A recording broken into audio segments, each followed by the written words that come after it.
Hi friends, चला आजच्या व्हिडिओमध्ये तुमच्या सर्वांचे स्वागत आहे। आज मी तुम्हाला शिकवणार आहे विदाऊट लोडिंग, म्हणजे लोडिंग टाकायचं नाही पण विदाऊट लोडिंग सारखा दिसणारा पार्ट। हा जो पार्ट आहे ना, तो आपण जे आपलं बॅकनेकचा आपली जी पट्टी तयार करतो त्या पट्टीमध्ये यूज केल्यानं खूप छान प्रकारे दिसते। तर मी तुम्हाला आज शिकवणार आहे लोडिंग विदाऊट लोडिंग टाकता आपण लोडिंग सारखी डिझाईन कशी तयार करायची।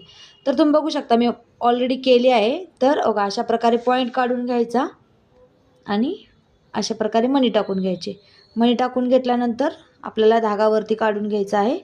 धागा वरती काढून घेतल्यानंतर काय करायचं, हा परत इथं टाकायचा, एक मणी वरती सोडायचा, तिथून आपल्याला धागा वरती काढायचा आहे। धागा वरती काढला की तिथून परत एकदा पॉईंट काढायचा, जेणेकरून आपलं डिझाईन जी आहे ती व्यवस्थित आणि ॲक्युरेट दिसेल।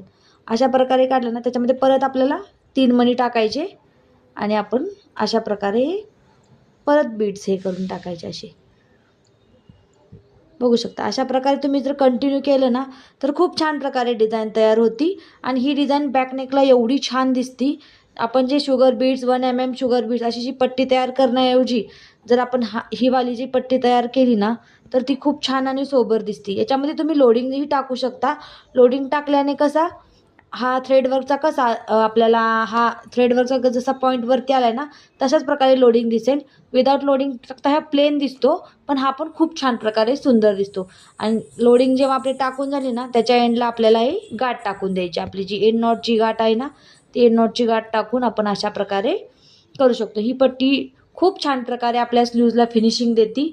स्लीव्जला आणि बॅकनेकला खूप दोन्ही ठिकाणी तुम्ही ह्या पट्टीचा यूज करू शकता। नवीन नवीन व्हिडिओसाठी तुम्ही मला फॉलो करू शकता। थँक्यू।